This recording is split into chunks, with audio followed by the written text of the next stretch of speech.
Happy Sunday. Happy Sunday. Welcome to the DMV's Vibe podcast. I am Miss Pink. And I'm Fairly Swagger. And today we have a special guest in the building. But before I get to the special guest, one, I just want to recap last Sunday. If you did not tune in at all to watch last week's episode, you definitely missed out. You need to go look at it right now. Shout out to the one band. Yes, shout out to the one band. They was in here cutting up a lot, especially Bishop.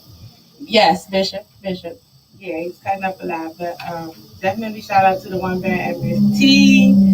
Also, our own Phyllis Swagger had a birthday last week, and she is still turning up. In fact, you can come turn up with us this Saturday, November 20th, at Red Zone Blitz.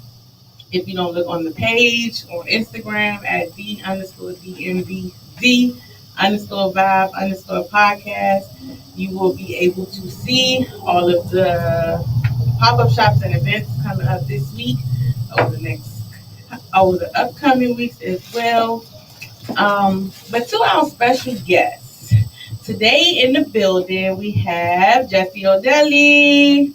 How you doing today, sir? I'm doing good. I told you before we started that we was not gonna have no dry energy in here. You gotta be more excited. Cause I'm gonna introduce. Okay, let me introduce you like you're not my cousin real quick. In the building today, we got Jesse Oldelli. That was still dry. You know what? I don't know how you want me to. I don't know. I'm a chill person, you know that. I know. I really tried. You can't be chill when you out performing, though. You gotta get your crowd right. I mean, yeah, that's different. I don't know. I don't know what it takes for y'all to be hype nowadays. I'm in a whole different generation where all I need is a shot or a treat and we is lit. See, I need more than that. What do you need? What type of drugs do you need? No, more than 3 shots. Oh, I was about to say, what type of drugs? Oh, yeah. Concerned. Just a little bit because I didn't know where the hell that was going. But I do want you to explain a little bit why you call yourself that, because that's, of course, not your government name. For those who don't know, I'm not going to say it on the air. They don't need to know. Yeah, I'm not going to say it. But tell us a little bit of why you named yourself Jesse Oldelli. Well, it's actually a weird, funny story, I guess. Basically, the Jesse came from my, people call me Keith. So, we used to put it in like autocorrect. Siri used to change it to Jesse for some reason. So everybody started calling me Jesse instead of Keith. And the other half of it came from somebody talking shit about me because it was my birthday. I was getting old, so they called me old Nelly for whatever reason. Oh. It's very corny. You was getting old. What? Can we ask how old you are? 25. 25. I can barely remember what I did for my 30th birthday. Let me know. Go back to 25 getting old. Man. It's these kids that was born in 1995 one day and calling somebody old. Child, God is not old. Yeah, definitely not. You're not even old when you hit the 30 mark. I'm not calling myself old till I got grandkids. I'm not old. I'm still in my prime, honey. I ain't even had a kid yet, so I ain't nowhere close to being somebody's grandparent. That's crazy. What's crazy? No, what's crazy? You ain't got no kids yet. I don't need one right now. I don't need 33 one. and old baby. I don't need one right now because God ain't sent the right person. Because I be damned. I be out here. Facts. Yes. Yeah. With a baby daddy that I got to almost run over every week. You see? Okay. Back right into the kneecap. You can't admit that on live. You can't admit that. I haven't done it yet. I don't have kids. But if it should so ever happen, I hope that God does not put me in that situation. They're going to bring it back all the way to this. Look, listen. These are just words. Don't take it serious. Okay, guys? I don't need nobody coming back when I done made it, talking about some shit I said 10, 15 years ago. Mm-mm. But, yeah, because they've been killing people on Twitter. Twitter is the death of a lot of people. I need to go delete my old Twitter because them drunk tweets. Oh, they're going to find them. They was out of there. You gotta be one bored ass person to sit there and be like, because you tweeted this back in 2008. Like, you was really scrolling through this person. You had to go back Twitter. far because when I stopped drinking like that, I didn't never want to go back and look at my own old tweets because I know they was out of pocket. Uh, but that's when I was an alcoholic, so we can just leave that in the past. But how long have you been doing music? Officially or like just all together? Because you play instruments too, right? Yeah, I used to. So I'm gonna say all together, and then how long have you been specifically rapping? I've been playing instruments since like elementary school. So like clarinet, piano. I tried to learn guitar, but my fingers they don't work that way for whatever reason. And I'm gonna say rapping, like officially rapping on like a microphone and stuff like that, 4 years now. But I've been writing since I was like, I'm gonna say 11, like just writing poems and stupid songs and stuff like that. Yeah, I used to write little remixes to about things that an 11-year-old boy should not be writing about. Oh, I thought you was like writing it like messages to your girlfriend you had in class or something. No, I was just writing down dumb shit. Writing about probably some nasty stuff. Yeah. That's why he talking about something that an 11-year-old boy shouldn't be writing about. Yeah. It's not filthy McNasty. It's not something I should have been even thinking about. You said something shouldn't have been think about, so I'm asking this question. Just real out of pocket answer before your mom get on here, right? I mean, it's like, nah. So, are you one of them kids who used to sneak and watch the porn channels and shit? I think every boy did that. But I got caught one time, and then after that, I just kept doing it. Who caught you? Your mom or your dad? Please don't say granddad, because the way you said, No, I think it was both of them, because they have a way to monitor websites in the house. Oh, you was on the intranet. Oh, you was fucking up you was watching BET After Dark or you know what? Like that. But I'm gonna tell you why it's even funnier, because I know that your dad knows how to look up everything on the computer. He can see everything that everybody did. Yeah. And so, that probably was fun. And that's how you got caught. Yeah, he came upstairs. He was like, he acted like real cool. And he came to the room. He was like, come downstairs. And I was like, okay. Big booty bitches over. I'm thinking that we about to go downstairs, work on some music, you know. And they both was downstairs. Like, so what was you watching upstairs? And I was like, I tried to lie about it. It was like, nah, we can pull it up right here. They pulled it up. And it was like, you know what this is? That gave me the whole speech. Man, I can't lie. I sent the laptop to my uncle to fix one time. He's like, yeah, your computer's messed up because you went to this website. And I was like, you could have just kept it a secret. That's neat. So I want you to talk a little bit about your first project, because I saw, which most of your songs are on YouTube that I saw. Yeah. So are they available on any other platforms? They're available everywhere, but the way, I don't know, I guess the algorithm, I can't say it. Algorithm. Thank you. Is different for each site, because you'll find it easier on YouTube than you'll find it anywhere else. Okay. For whatever, I don't know why. Because it's the distributors that's posting it on YouTube. I don't do it myself. Okay. Oh, distributor. So, bullshit. Everybody has one. I mean, I don't. I distribute everything myself here, guys. Yeah, how we get a distributor? Help us. Right. Look, I had to pat myself on the back. This shit's hard work. I use something shout out called to Pink. but you pay for a year and you put out as much music as you want. Oh, I ain't had no music. I mean, you can put out podcasts and shit like that. I mean, I can talk over some beats, man. At this point, anybody else, okay? If you could ride Roches with Buenas Noches. Shout out to Young Miami. You know what I'm saying? I'm about to get the studio. Man. So, your first project, what was the first project? What was the title? And what was your favorite part of making it? Official project or like SoundCloud? Whatever your first project was. I don't remember my first project on SoundCloud.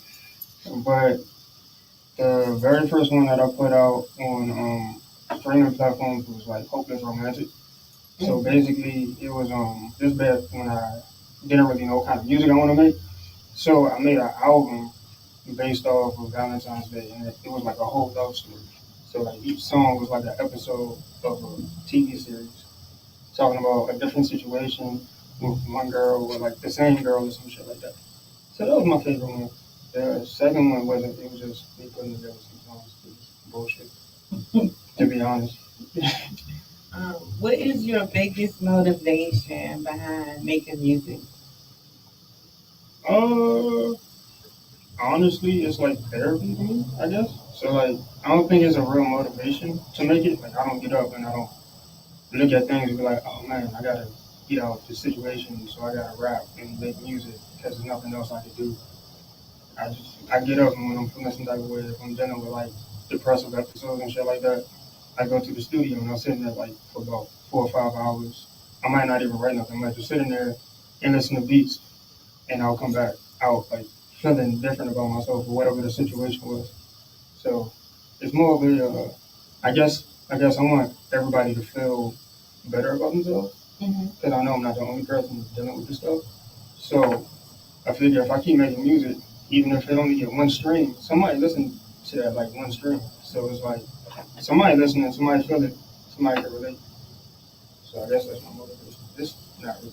No, that is the motivation. It's wanting to be somebody who can help somebody get through something. Like that's why I know a lot of comedians get into doing comedy because they want to be able to touch people and help them get through things through laughter because we talk about it every week. Mental health is very important. It's not just for females, it's men.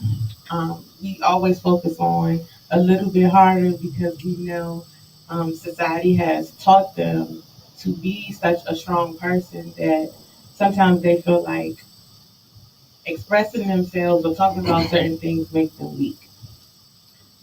So I think that's a cool little motivation. Like for me, starting a podcast, it was like my last level of healing through everything that I had been through, and it's become an outlet to be able to talk about a lot of different issues or things that I've gone through personally. Um, so I wanted to transition into the project you're working on now. What is the title, and when did it drop? Um, I don't have an official release date because I still have to do like the legal side of things, like getting the licenses to the beats and everything like that. Still got to do all that stuff. Um, but I do have a name for it. It's called Identity Crisis. Identity Crisis. Yeah. And why did you pick that name? Because listening, during like the year of COVID, I only put out like one song or two songs, I believe. So I was listening back to my discography, and I was like, the music that I'm putting out now, that I actually like, that I actually fuck with, that I'm making now, it don't sound like anything from what I made before I started this project. And I realized that this is the music that I want to make. The other music was me making music, and I was trying to find myself. But this project is things that I want to make. And I realized that I was dealing with an identity crisis musically because I was trying to be like everybody else who was trying to blow up and all that stuff, like trying to sound like a Tory Lanez or a Drake or something like that. When I had my own sound the whole time, and I was just trying to be like everybody else. So like identity crisis. That's a dope name. A lot of people struggle with that on a daily basis on social media.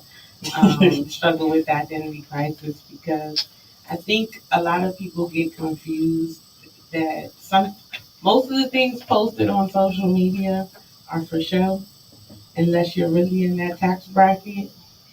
Most people not. Yeah, most people are not. Most people I follow are not. And She throwing shade at somebody. I'm not throwing she shade. said she's just speaking it like she's. I'm not throwing shade at nobody, but I mean, you see people Whoever posting it is on that pictures. live right now. It's 2 people in here. You see He people, trying to get you in trouble. you see people posting pictures and all this name brand stuff, but you really know that they really. I mean, half of the stuff they be posting as a name brand, quote unquote, don't even really be name brand. Yeah, a lot of that stuff be fake, low key. So, They be buying it from right in the mall, down the street. Or Just close at to the the Southeast side. boutiques. Not close to the Southeast side. We are going to take a moment for asking questions to play. We play this game with all of our guests. So we have 2 different sets of cards. We have questions that come from 5-second rule, as well as questions that you guys, it's called good conversation. So we're going to start with a spicy question first, and then we're going to go to a little bit more serious question. Okay, so here's the spicy one. Name 3 people you should never sleep with. 3 people? Yes, 3 people you should never If you sleep had with. 5 seconds, it'd be over. Like a category? Like The pastor.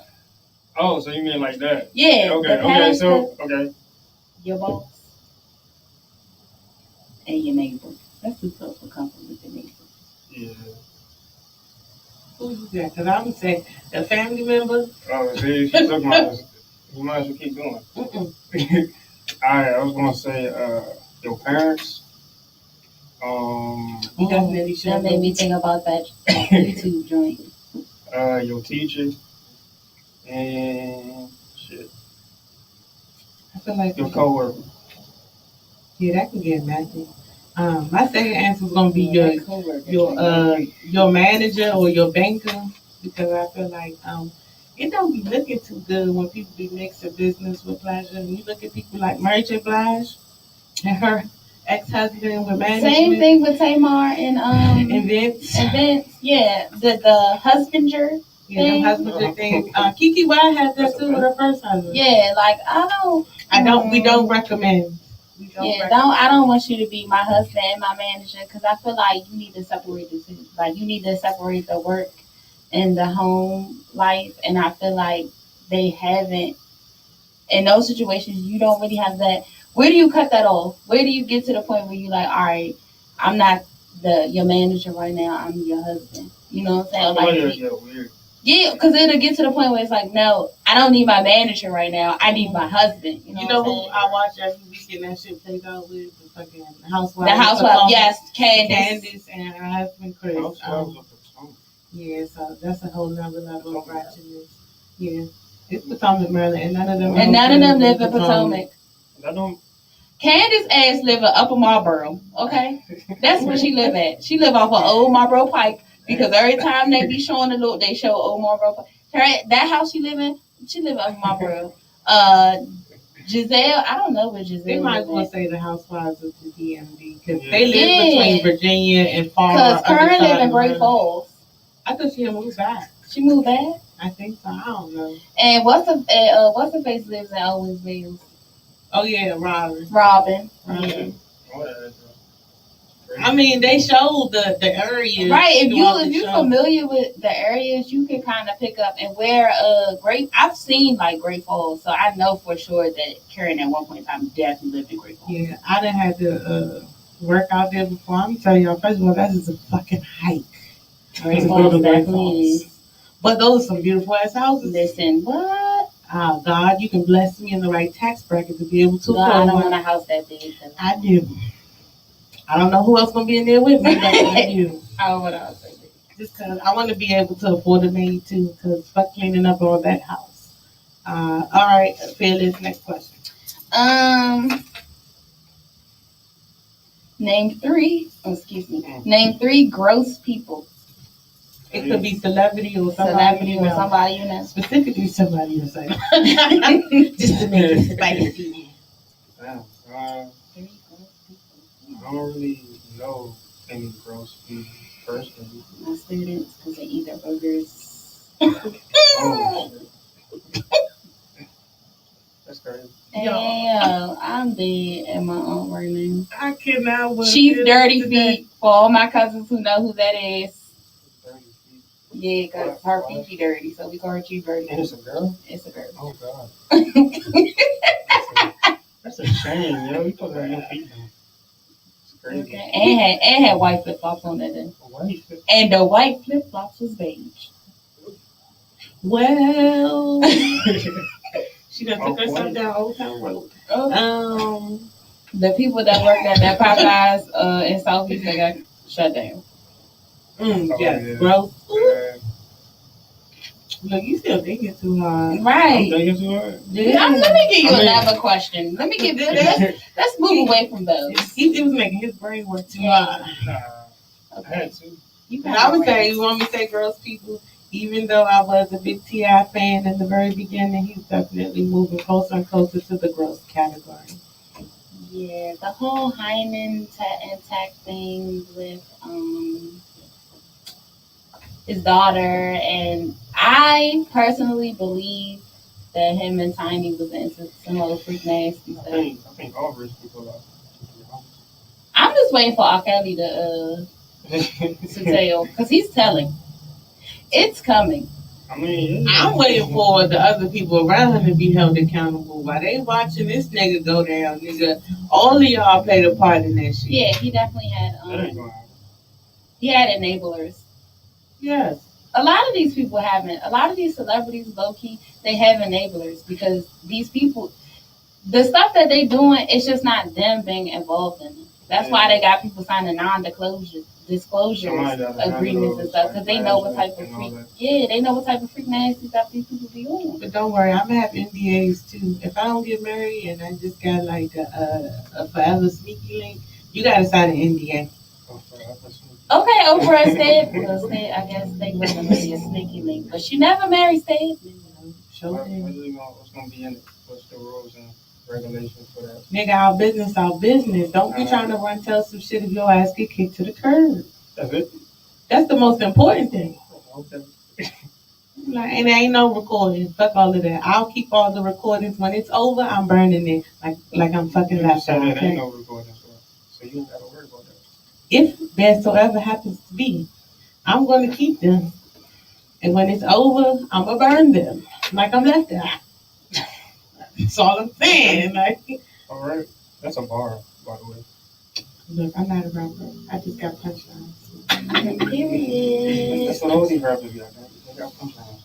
No, some rappers really do have bars, though. Yeah, we patiently waiting for Kendrick Lamar. Yeah, I mean, other than them. Who was them? Besides Kendrick? Kendrick is one person. Kendrick, Cole. Yeah, Drake, Wale. Drake sometimes and Drake's bars be more punchy. Yeah, they just punchlines, so you're not really. They're good Instagram photo captions. Yeah, that's all it is. They are, but I feel like Wale, you can really see that he really be writing poetry. Like, yes, he do. You said he write poetry to a beat. He do. When you really listen to some of his, especially songs he's talking about women, like if you really listen to the metaphors that he uses when he talks about females, it's very poetic. Oh, I asked this question for all the viewers that are tuned in, and for those of you who are on Instagram. I asked this question this week: if we could only listen to music from artists from our area, that does include Baltimore, guys. Sorry, Baltimore, Virginia, and all of Maryland, who would be on your rotation list? Yep. Mm-hmm. Name at least 5. At least 5. Wale, me of course. My bro, Chris. What's Chris' rap name? So he got music out? Yeah, he do. AKA Elio. It's like weird. He was in the military. I think that's why. Okay. So AKA ELLIO, I believe.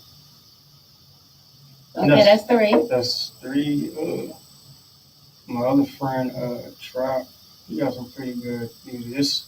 It's more of like DC type music. What's DC type like, music? you know, like where you from? I'm from the DMV, but I listen to everything. So when you say DC, like what county? You from PG County? Yeah. I feel like I got judged. You was throwing me off because it was No. like DC type music. Like DC is literally 2 minutes from where we at. No, I what I can mean- see it what I on mean the is like- camera. Face.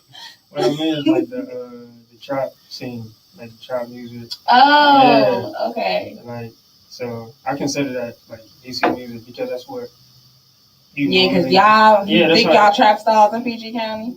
Cut that shit. No, for me it's not that. It's just that that's all you hear when you go into DC. You don't really hear like Cole and all that stuff, or like the People on that level. Of Yeah. All right. So, That made more sense. Okay, my yeah, because bad. I I was feel like I going on. offended a lot of people. No. Okay, you got one more. Oh, Y'all don't be knowing DMV artists for real, do I don't really be listening. Because it's not just one genre. It's a lot of artists. Yeah, I would have. Well, isn't Ari Lennox from? Yeah. Yeah. I listen But to okay, her you all the keep time. talking mainstream. Okay, so we took away Wale and Ari Lennox. You took away. It's finna get deep. You said you took away. Fat Trail mainstream too for him. He not mainstream. I mean, he mainstream, but Yeah, he's definitely mainstream. It's all people that you would not hear on the radio. Only reason Fat Trail ain't been on the radio is because that nigga was locked up. They just let him out. damn. Well, I guess The that's little all I got. ass long johns. That's all you got? Oh my goodness. You're going to have to go watch some of our old episodes. Yeah, We done had a because- couple of artists up here now. Mine would be Creative Minds. Shout out to Oh shit, I got Marcus and all one. that. I got another one. Mark Bravo. He pretty dope. And I talked to him in person. He pretty. I don't know who that is. Look, we going to have these people solid. Right. He dope. He got a Mac Miller type of vibe. Ah. Oh, I ain't like- listening to Mac Miller song. But Mac Miller, I don't know, he kind of like, it wasn't all depressing music, all right, but so it was like I'ma definitely say- smoking vibe music. I want to say he got the Mac Miller vibe before his last two albums. It was like little funky rap, like you do drugs to the music. That's literally all you do to the music. That's like Creative Minds. Like they give me like a Bone Thugs. Like all you Definitely want West to Coast feel. is Roller J and Do You. I would definitely say what's the little bass over there? What's the dude name? The little bass person. Dang, what's his name? He from here, okay? He changed his name. He had another name and he changed his name. He changed up everything. I can't think of his name right now. Definitely I would put Bishop on the Yeah, shout out to Bishop. Bishop King from the one band. Shout out to him. Dang, I had all of them in my head, and then I lost. But shout out to Yimmy Gang. Shout out to Too Good from the one band. I do like gotta look these some of their people up. songs. I gotta look these people up. We gotta have them come back so they can talk Yeah, about their individually, so other. they can talk about Yeah. what they got. I don't know. That's 3. I'm trying to think of like 2 more. Oh my goodness. So we were talking about this yesterday, and some people just get lost at certain artists, and I was like, it's so many people though. But they was just naming mainstream people. Yeah, it's a lot of definitely shout out to the Hippie Life crew. I don't know if y'all know who that is, but that is Visto. Visto and the Hippie Life crew was out like back in like 2009, 2010. That's like I still love their music. KE, Sex Barbecue, still got that mixtape Easy. Still got that mixtape Easy Spliffington. So yeah. All they did was smoke weed, so that was pretty much what they talked about. But yeah. Also, and my aunt said Raheem Devon. I forgot his name, but he's mainstream. Yeah. So the biggest responses I got was Wale, A-Marie. People said Chris Brown. Some people said Trey Chris Songz. Brown don't count because he is not metro accessible. He's from Tappahannock or Top of whatever. I mean, I included the whole Virginia. Sorry, guys. I did. We don't even include Tyson's in the DMV. So what do you mean? That's funny. Okay, go ahead. Go ahead. Trey Songz and Chris Brown. We're gonna let y'all be in on this today. Timberland, Missy, Clips.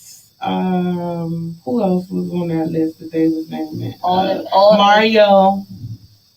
Oh yeah. Name Mario he draw other Yeah. songs and stuff that people don't know about. But it's on Apple Music. Yeah, I did like take a break from listening to him when a lot of his stuff wasn't mainstream. Who else I say? Oh, Drew Hill, Maya. Cause y'all be forgetting about Maya. I don't know, cause Maya, I thought I was Maya. Her first two albums. So, and shout out to my other cousin, Sonny M. Hoffa. He came through the studio before. Yeah. Listen to him. Dang, Phyllis done already hit my people. Creative Minds, Bishop, William Casanova. If y'all that is who I was looking for. I don't know where I got Beethoven from, but William Casanova. And shout out to Bruh. He dropped some behind the scene footage for his new video. I think it's called Late With You. We played that song here like a month or two ago. Yeah, so we had Legend Book Bag here. Yeah, Legend Book Bag was here. Shout out to Dre. Yeah, shout out to him. I found out he knows some people I know. It's a small world. Yeah, he's heavy in the go-go community too. Now it all makes sense.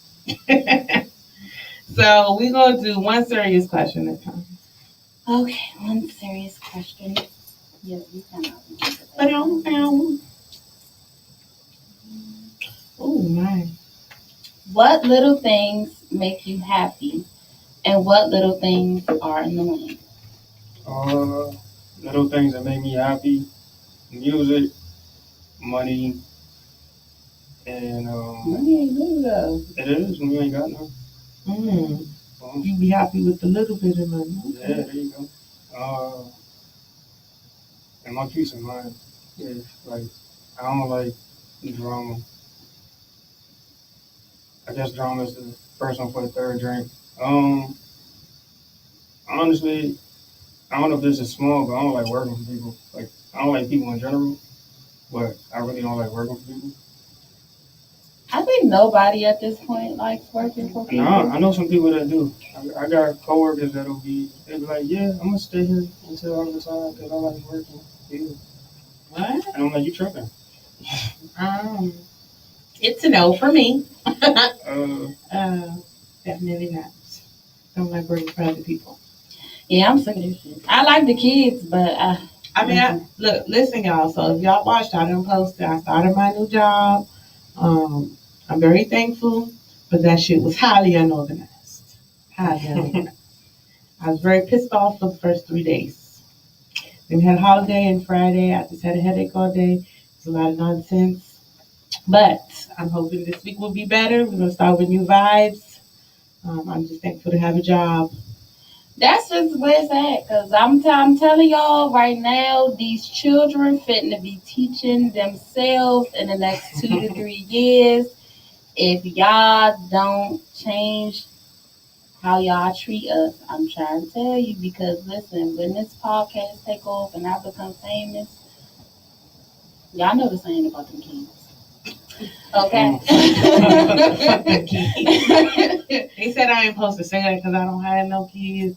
But some y'all that asked me to watch y'all kids, and so fuck them kids. Working with kids ain't fun. Trust me, we know what kids. It's fun. It's not. Every day is not always gonna be a good day. That's It's what you not. have to understand. But it's really not the kids though. Like the kids don't bother me. It be the adults. That's why I'd rather work with kids. In every organization. It's the adults that really just get on your nerves. Mm-hmm. I don't care what school you go to. Like it's always some admin or somebody or one person that take their job way too seriously. It's like, calm down, though. Like, yeah. I hope management from my old job goes and listens to the podcast because I talked about them the whole fucking time I worked there. Fuck not all of y'all. I only like one of y'all, but the rest of y'all. Fuck y'all. Y'all took that job too goddamn serious. Yeah. And send me my goddamn check. My last check from that job. Shit. We're going to take a quick break, but I want you to introduce this song that we're going to play that is dropping. It's dropping. All right, so we're playing Godspeed. Dropping December 30th. November 30th, my bad. Go check that out.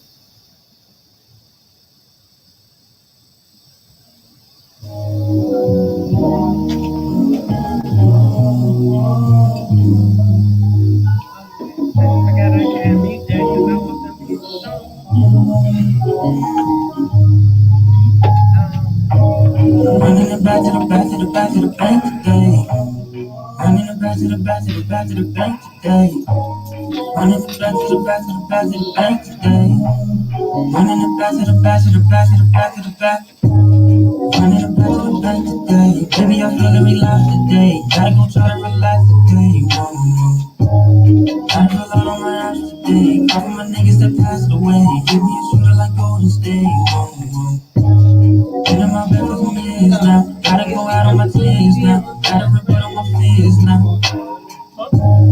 Gotta do better for my kids now. Gotta go tell them I'm here now. Niggas been placing their bitch down.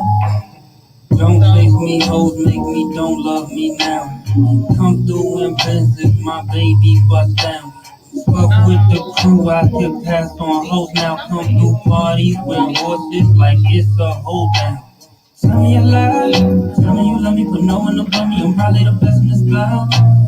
I get a nod, straight to the top. All of my niggas been golden, all of you niggas been posing. Don't come to me with no bullshit. See, I gotta work today, gotta go find out my work today. Bills been hitting like burglary. Hoping my lady ain't heard today. Hoping the devil don't take my soul. Probably gon' call me some earth today. All of my niggas already on go, waiting for niggas to play today. Running it back to the back to the back to the bank today. Running it back to the back to the back to the bank today. Running it back to the back to the back to the bank today. Running it back to the back to the back to the back to the back. Running it back to the back to the back to the bank today. Running it back to the back to the back to the bank today. Running it back to the back to the back to the bank today. Running it back to the back to the back to the back to the back.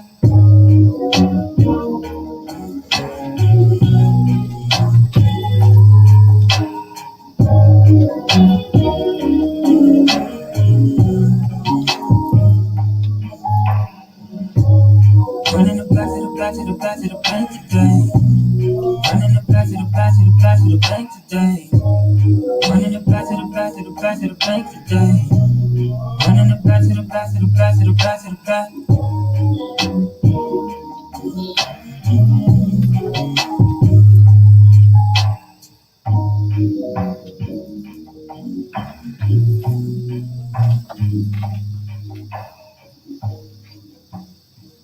So again, that was Godspeed, none other than our special guest, Jesse Oldelli in the building.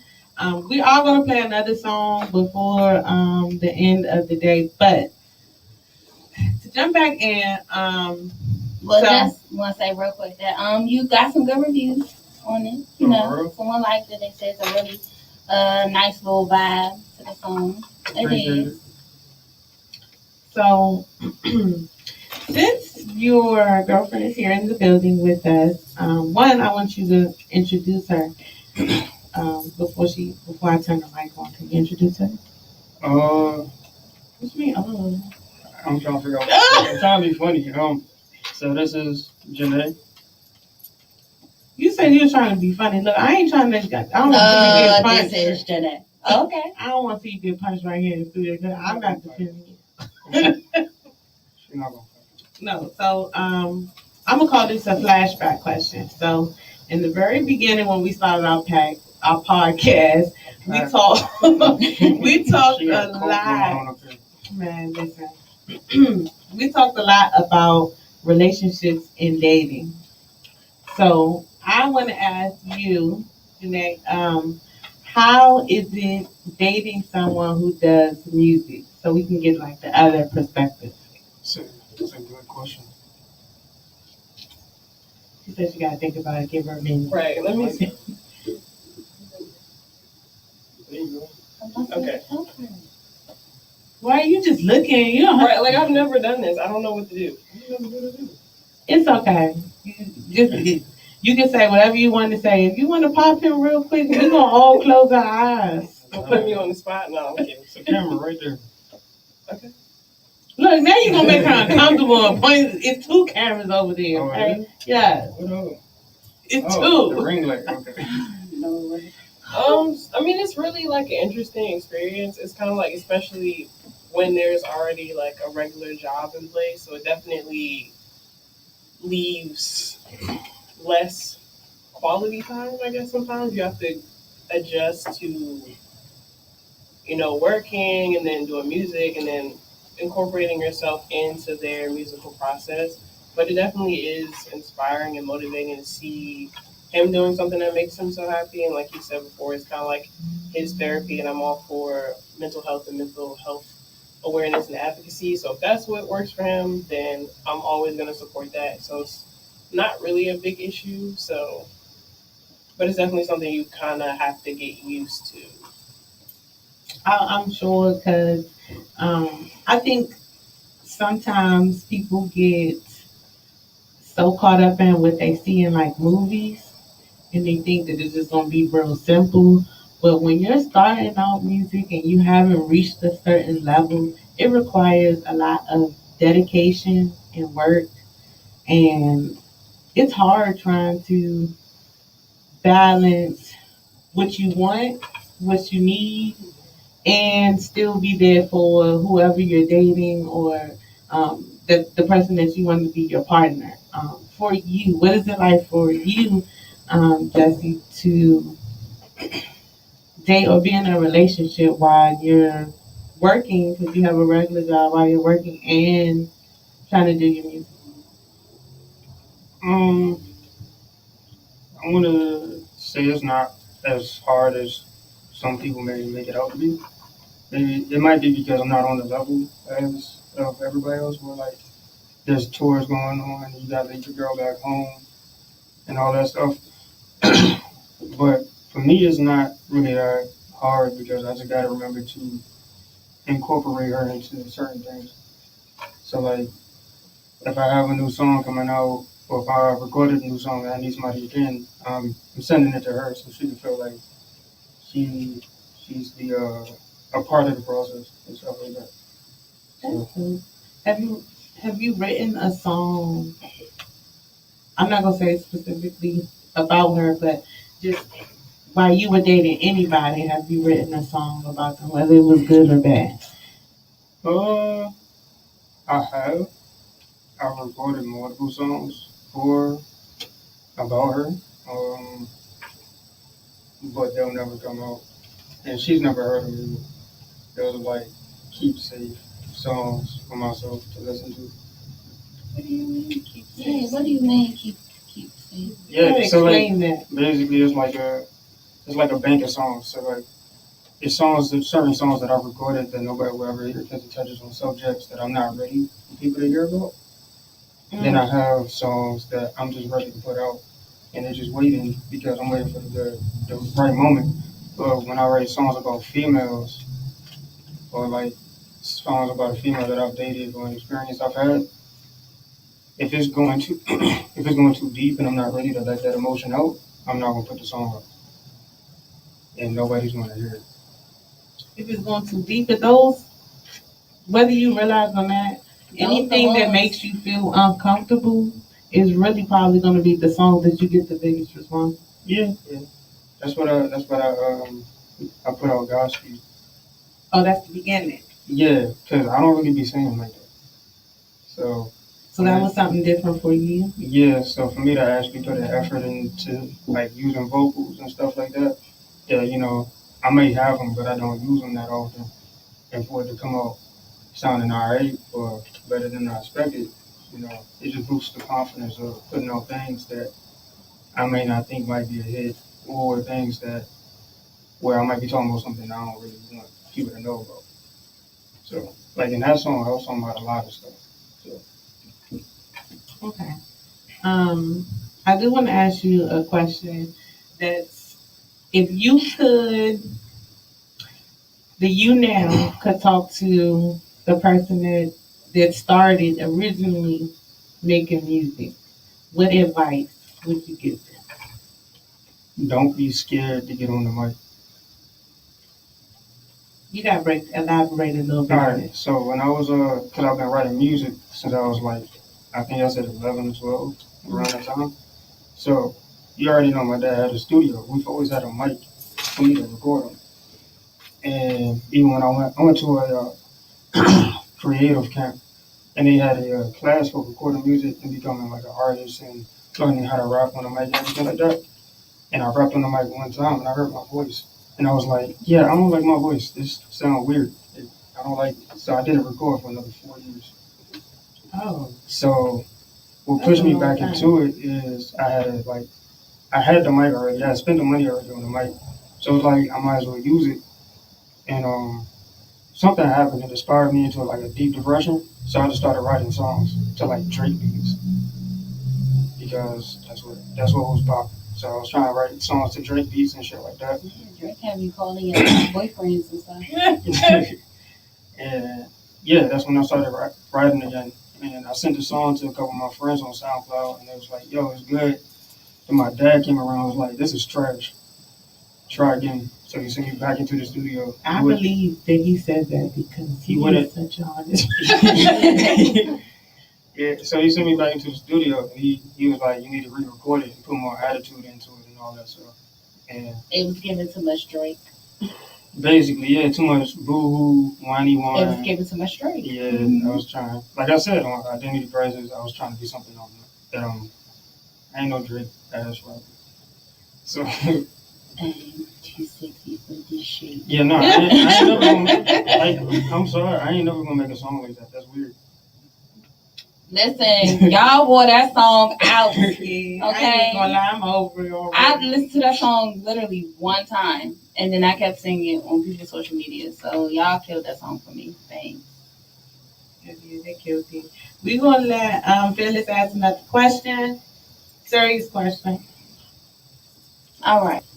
So, what is the most frustrating thing about the opposite gender? Well, we're gonna let both of y'all answer. Whoever wants to go first. Why are you looking at me? Ladies first. Oh no, I gotta go first. The most frustrating thing. You don't have to be about him. No, I mean I get it. It's gonna be about me. No. I don't know. I'll tell y'all what it is. I was about to say, 'cause I got an answer. Mm-hmm. Men who are nonchalant. When we say we want somebody, I'm definitely breathing. Men who are nonchalant, though, for real. Like, I understand being chill, but it's the difference between chill and nonchalant. Because nonchalant is like, I don't give a fuck about nothing. So it makes me look at you like, why the fuck are you in it? If you're not gonna care about nothing, nigga. Yeah, that makes sense. I'm gonna say men who swear I guess it kind of go with nonchalant, but emotionless, but they be the most emotional creatures that you've ever met. Possessive ass. Yeah, those are one. No no feelings on this, and this. But let you say something wrong or do something the wrong way, then all the emotions that they swear they didn't have come out. So make it make sense. I'm gonna throw this out there real quick. So yesterday I tuned in to If I Love podcast, and they were talking about sneaky links. So I made this statement because it's a lot of people who out here, they be so down to be a sneaky link, but then they start falling for you and they be acting weird. Like, why are you acting weird to me? Weird. Like we had an agreement. What are you doing? Because everybody is not built to be a part of the sneaky link community. Absolutely. Okay? A lot of people, they're not built for that. A lot of people really be getting digmatized and I ain't even know that was possible. I must say had the right one. Because I had a sneaky link for a long time and I ain't never gonna be with him. And that's what I was saying. That's what I was saying yesterday. Like a sneaky link for me is somebody that I know that they never be relationship material. Exactly. Y'all be sneaky linking with people that y'all don't really want to sneaky link, that y'all want to link with. Okay? You sneaky link with people that you know for a fact, like, I ain't gonna be with this person. I'm never gonna be. Like, okay, me and my sneaky link had codes that we would send via text. You know what it is. Ain't no good mornings. Ain't none of that. You available? What time? All right, see you there. Like that's what a sneaky link is. Okay. It's the only time I accept what you do. That's it. It's no good morning, babe. How are you? have a great day. Like, y'all don't have those type of comments. Hey, They just don't checking know on shit. you. No, they don't know what's all the stuff that's going on in your personal life and all that. No. That's why If you you must doing not that, be- y'all not sneaky linking. Y'all This is pillow crazy. talking and everything else. No, because I said this and they be like, sneaky links know you the best. No, they know your body the best, but they don't know They don't know the best. you. They don't know shit about me other than my name. I ain't never heard of that. That's because these new generations of sneaky links, they don't know what they're doing. Your sneaky link that's just what it is. What do we need to talk about? I don't care about how your day went. Drop them drawers and let's go. Honey, because it's a lot of people out here in the world fucking sneaky link shit up. That's all I can say. Yeah, some of y'all think y'all sneaky linking, but it ain't sneaky At all. We know. Some We just don't say nothing. You be calling people sneaky links, and the next thing you know, we see y'all in close friends, laid out sneak. Better watch who y'all laying beside, fellas. Y'all was sending shots at somebody. We ain't said the shots. I feel the energy. We just be talking. Somebody felt here. Somebody know listening. who- I don't know who this is for. Okay. We don't know who this is for. We channeling our inner bishop right now. We don't know who this is for, but somebody felt all of this that we just said. Okay? And they realize right now. They think about who this sneaky link is. They really thinking like, dang, I really be doing all that with my sneaky. Oh, that ain't They in the shower like, I'm doing it wrong. Absolutely. Yes. For real, like I done seen niggas and like show up in a couple different people's like close friends. I'm like, I know that's not. Oh, yeah. Y'all, some of y'all sharing the same sneaky links. Like, and ain't none of y'all being posted. He fucking somebody else too. right. You know what I'm saying? And then you ain't really supposed to. And that's another thing. When it's a sneaky link, please sneaky link responsibly, okay? Because y'all don't know what that person is doing, okay? Outside of y'all, because y'all just linking for that.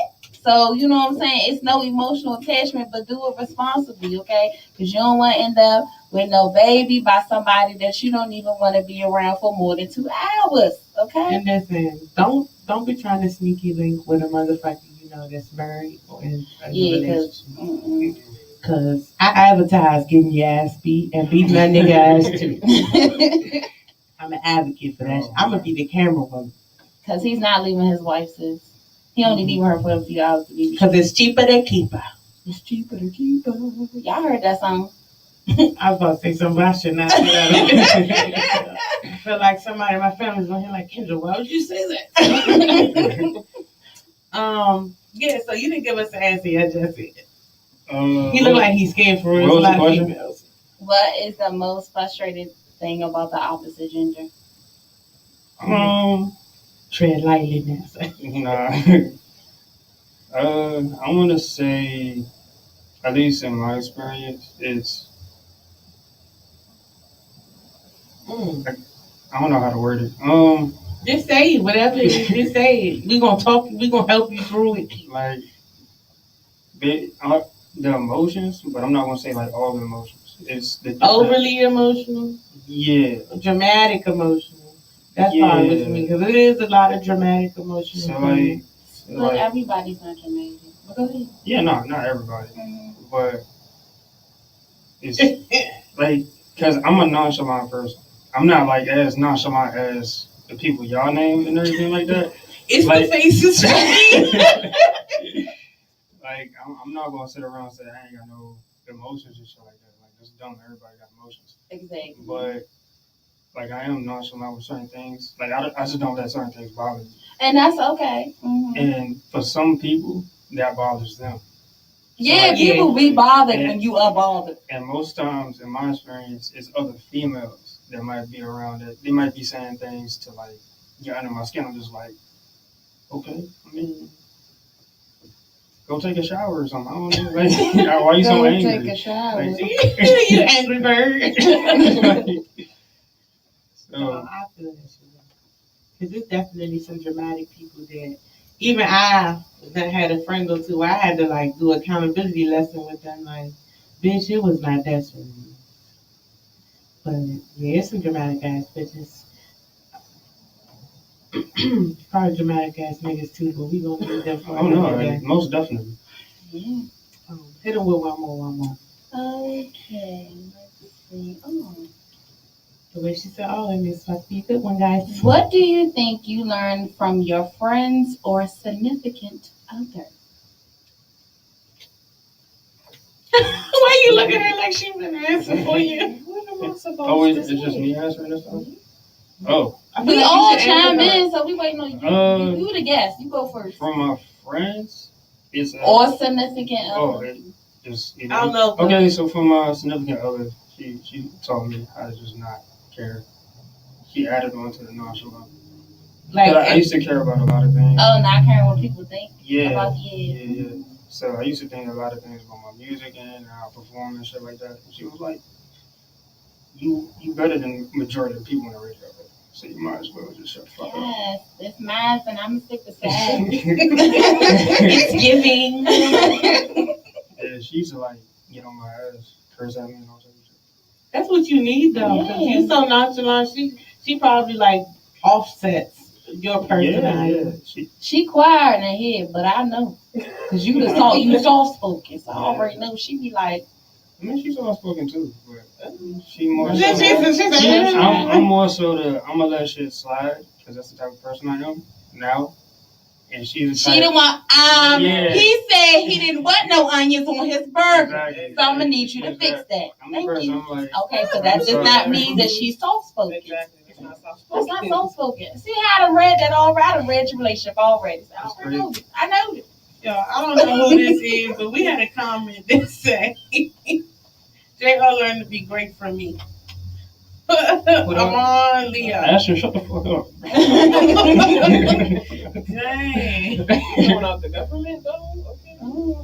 Yeah. Well, whoever you is, I'm just saying they put you on blast. Put your government name. I hope you was okay with that. He's okay. He talks shit about his work all the time. He's the person that be in the studio recording the videos with me, recording the songs. Oh, hey. No, he's not a videographer. He just always got his phone out, ready to record. He's not a videographer. No, but he got a steady hand. We might need him up Oh here. yeah, no, most definitely. Because he got a real steady hand. We might need you, sir. You gonna have to come up here. He said don't put his government name out there. He said he got ops. Well, No. Don't lie to him. I don't know. If you be hanging out up in Marlboro, you can got ops. We don't be out in Marlboro. Where y'all be at? DC. What part of DC? Last time I was in DC, I was in the southeast, but I was picking somebody up. Okay. All right. They got ops. All right. It was the sound effects for me. I don't have any ops. I'm a very to myself person. If I do got ops, they let me know in the right way, I guess. But to my knowledge, I ain't got shit. Like, I'm comfortable going everywhere though. I'm gonna say I'm comfortable myself, going everywhere. But I do wish, I talk about this every week too. The gun violence in DC got to chill, man. Definitely. Yeah, y'all is real out of pocket, out of hand.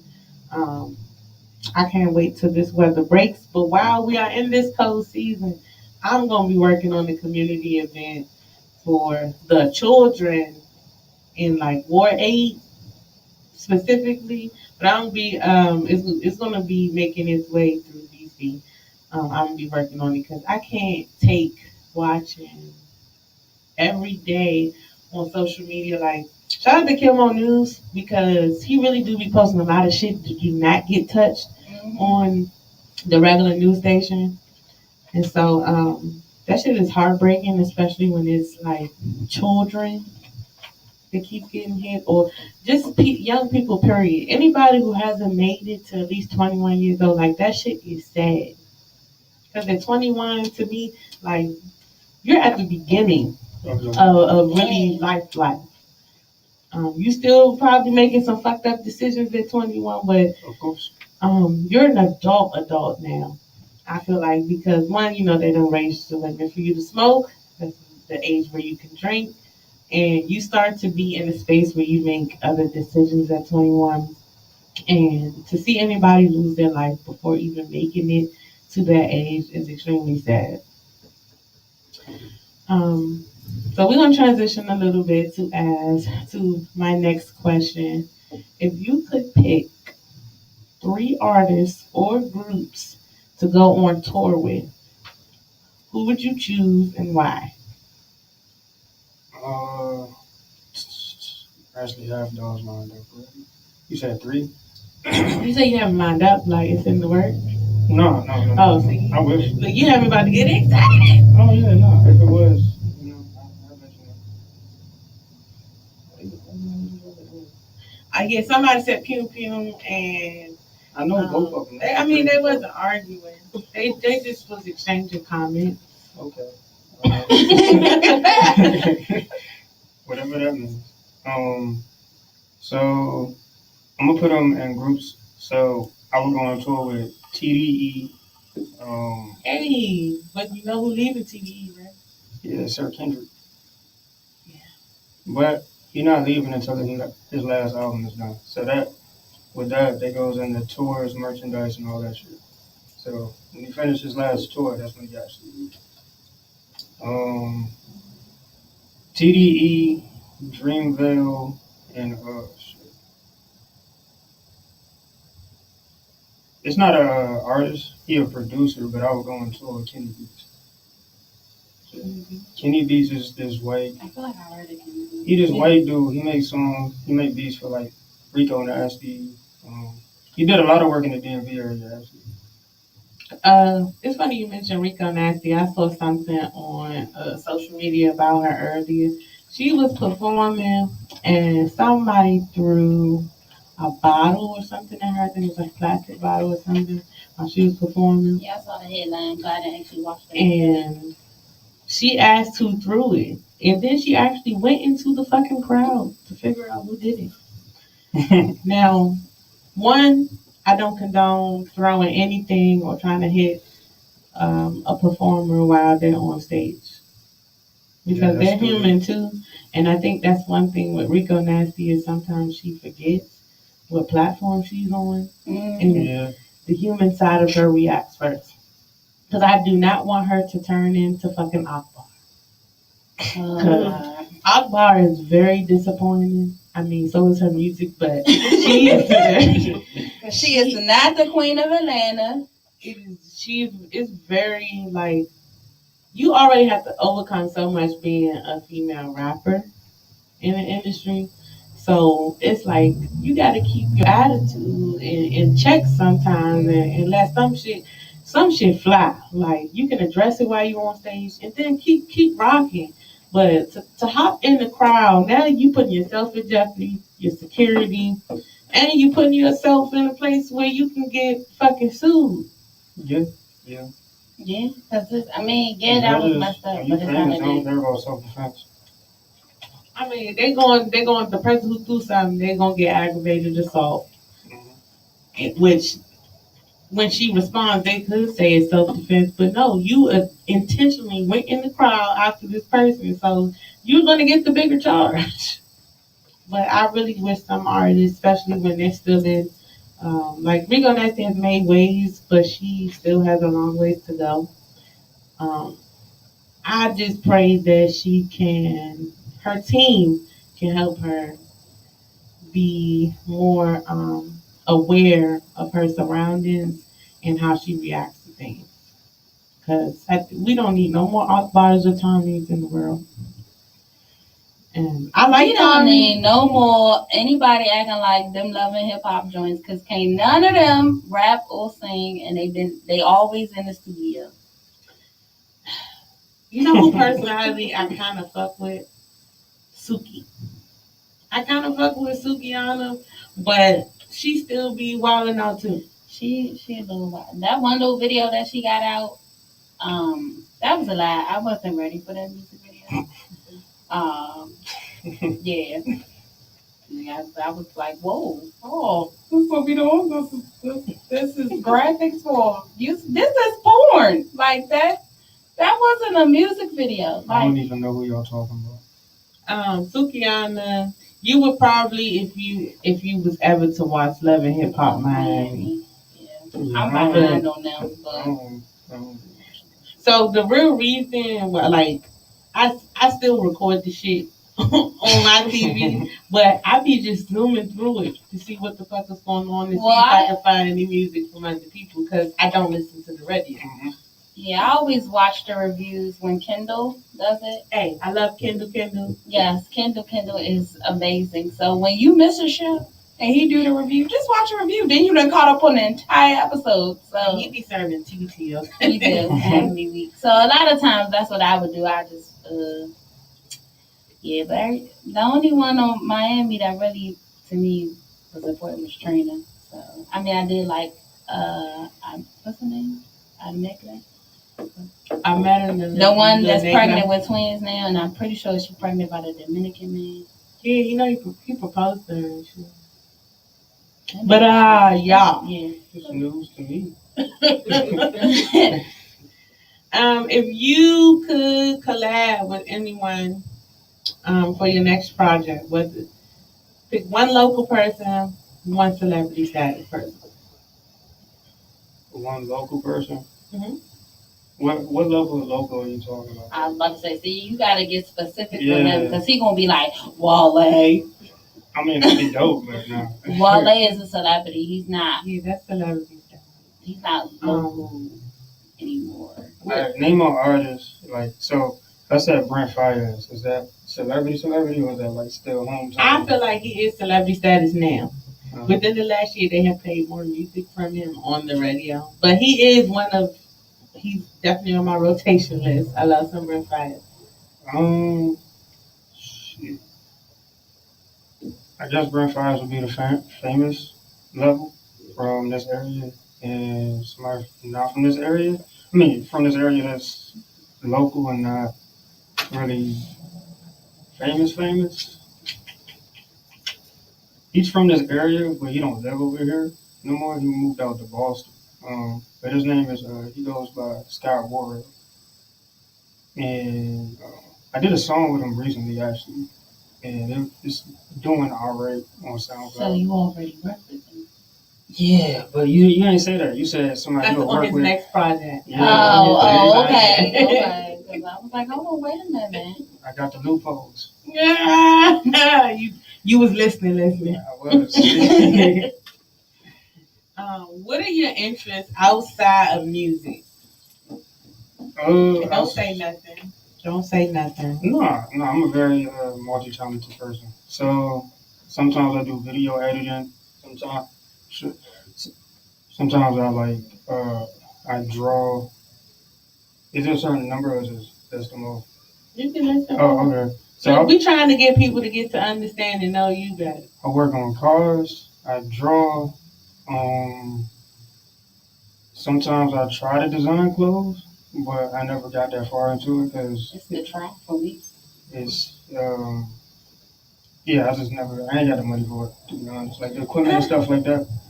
To do it all from home, I ain't got that. You better get on TikTok. She is an advocate for TikTok, y'all. If y'all don't follow Fearless, y'all need to go follow Fearless Swag on Instagram. She said TikTok made her do it. Okay. But she had on a shirt the other day that she did herself because she watched TikTok and I was waiting for her to send me which TikTok she was talking about. Don't worry, I got it. Shout out to TikTok. I'm back to cutting up t-shirts again. So. Man, I ain't even gonna lie. So, and if y'all haven't paid attention, like I've been on TikTok for like the last 2-3 weeks heavy, especially while I was in Georgia because I didn't have shit else to do. And I thought that I was doing a lot of videos, but it's like 1 million saved in my drafts because I feel like I can't get this editing shit done. Because how the fuck do these people be doing their transitions? Editing is hard on TikTok. So like I still got one that I still ain't. I did the first part. I just gotta pick. I was supposed to do the other half, but I forgot and didn't do it. But editing on TikTok is hard because it's too many damn buttons and I'm gonna go and shit. I'm gonna go find me a middle school or high school kid to help me because I feel a little bit slow fucking with TikTok. Like, what? Look, I can't get it till I love right. Fuck it and just keep it moving. Well, I edit outside of TikTok, so I just take it to another app and then I bring it back into TikTok. I might have just found all this information today because I've been looking for someone for months to help us on that side of things. The app is called Video Leap. That's what I make all my videos on. And I do it straight from my phone. No way. It's another app? Oh, Yeah, I ain't gonna have no room on my phone. I already don't. That one is easy. Listen, that's why I need to hurry and get another job because I'm tired of these apps where you gotta put your time in. The fuck? I came to work. Whoop, bad. I'm done. It bunged me in the door. I was there. Man, I think I said this before. It's like I'm a hoarder of things, and I like hoarder where my fucking house is nasty. I'm a hoarder of memories, so I have a problem getting rid of pictures and videos, even if I don't talk to people anymore. Because even if the relationship or the friendship ended bad with that person, 9 times out of 10, the memory that I have or picture, video I have saved of them was a fun ass memory. But I be having problems struggling with making space because I'm like, no, I'm not ready to leave that yet. And I don't know if they got counseling for that shit, but I pay Apple $2.99 a month. I pay Apple too much money for extra cloud storage. And that's it don't seem like a lot, but it also, you know, I don't know, Verizon did so I don't know, I got some extra free, but whatever. And plus I take a lot of stuff on Snapchat, so stuff is on Snapchat and on my phone. Yeah, so I started where if shit is on Snapchat, I delete it off my phone. Like I have so much space that I'm taking up that I can record a video right now. If I go to post it on social media 2 hours from now, it's gonna have to wait to download from my iCloud because I don't have no more fucking space for it to just sit on my phone. I've been doing that too. So I'm gonna work on that. So while we were talking about social media. How are you, or how have you become comfortable with marketing and your social media presence to be able to promote yourself and your music? I'm actually not comfortable at all. But I got to the point of if I want to take my music somewhere bigger, I got to get over that. So I just throw my stuff out there. So it could be a dumb post. It could be like anything. And if it flops, it flops. But at least I put it out there. Somebody saw it. That's that nonchalant attitude. Yeah. And that's it. So I did it. Yeah, because you never know what dumb video you could put out with your music in the background and the blog, and then you. Yeah, like so. Then do you put stuff on TikTok? Yeah. Okay. I was about to say that's how. Sure. And then when you hit it, let me just say this about TikTok. Some of these artists. I'm gonna use the song "Come Here, Bring That Dick Here." Now that is catchy, but when you listen to the whole song, you be like, "Bitch!" But after the first verse, I turn. No, it's people out here that make songs strictly for TikTok. Well, that should it shouldn't have that many verses. Yeah. But I ain't gonna lie, you hear that one sound, it's like every other video now. Like for like the last 2 weeks, it's every other video. Like the I'm waiting to get it. That was the theme of brunch yesterday after all the mimosas we had. That was the thing because we was walking out Georgetown singing that. I'm waiting for it to have a nigga so I can just play that to him because it's catchy as shit. Yeah, I'm gonna be like, "Ooh, that's bad." I ain't never heard it. I can't play it up here right now, but we'll play it after we take it. All right. When it comes to performing and your comfortability, or what do you do to get comfortable to perform? Every time I performed, I kind of been thrown up there, so I ain't really have time to prepare for it. So the first time I performed, I didn't do shit. I just looked. It was a bottle in this chair, and I looked at it the whole time. You didn't look at the crowd? You didn't get a crowd? I didn't look at. I looked at the crowd like one time, Did that make you nervous looking at Yeah, looking. So it's your anxiety. I got really bad anxiety when it comes to like music and stuff like that. And so I was looking at the bottle and everything. I looked up, and as soon as I looked up, I messed up the line, and I went back to looking at the bottle. But then I think the one after that, it was a live stream, so I didn't really have nothing to look at, and I was still nervous. But then I kind of took a shot of vodka, and I was good after that. And any other time I performed after that, I was with my friends, and I was drunk, so I don't really remember it. But was you performing like in like a venue, or you just was performing with your friends? The first one, it wasn't really. It was an open mic, so it wasn't really a venue. The performance I might have coming up is a venue type of situation. It's more of a party, and it just so happens that I'm performing. But yeah, that's a venue type of performance. But the other ones has been open mics, and or I'm with some people and they like, go perform your song. It's a mic right there. Go. Oh, we finna take you to karaoke and do your own music every time. So is that, I know you had sent me that. Is that going to be something that you post on social media for that event that you're talking about in December? The person I'm doing it with, actually the Scott Warrior, the one that went to Boston. He's supposed to have a cameraman coming down. I think he agreed with somebody to like bring a camera down and record the whole thing. And I'm gonna try to get it on live, but I can't really control that from up there performing. Somebody else got to do it, and I can't really count on a bunch of drunk people. But is it going to be a public event, or is it going to it's confined to a certain number of people? It's not confined to a certain number of people. We ain't going to like have like Travis Scott type shit going on, but. Look, we can't talk about Travis Scott right now. Let's just leave Travis Scott alone. He has enough things to worry about. I mean, yeah, but it's gonna be a joke. I get used to it at some point. I can't joke about that because people really die, and that 9-year-old boy is still sitting on life support. Yeah. But he in a medical induced coma. Don't quote me on this, but why is your son, who was 9 years old, at a Travis Scott concert? That don't make sense. Okay, let me say this because shout out to Deanna because she made this post on Facebook in reference to that. Okay, kids like music. It don't matter if you 0 to 100. Like, yes, I went to a Chris Brown concert in Baltimore and Roy's Farms Arena, and there was little kids there. It threw me off, but also like these kids like music too. You know what I'm saying? And it was a festival type of thing.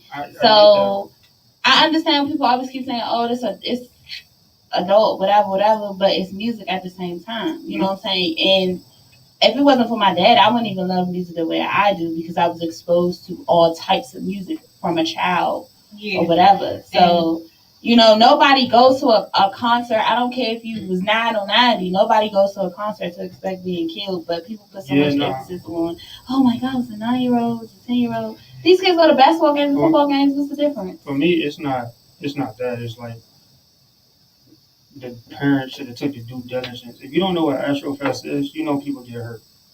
People get fucked up. But then they don't need to have it anymore. No, they don't. That's not something that needs to be. If people been getting hurt every year, then why do y'all keep having this? And it had to be something that's always happening because the police department from that city said that they had stressed about safety precautions before while they were setting up for the festival. So I agree with what he's saying. Now, I did make a post about it. If you follow me on Facebook, and it's not that I don't think that kids shouldn't be there, because I think you should expose your kids to. If your kid gonna be there, you gonna have your kid there. Keep them in the back.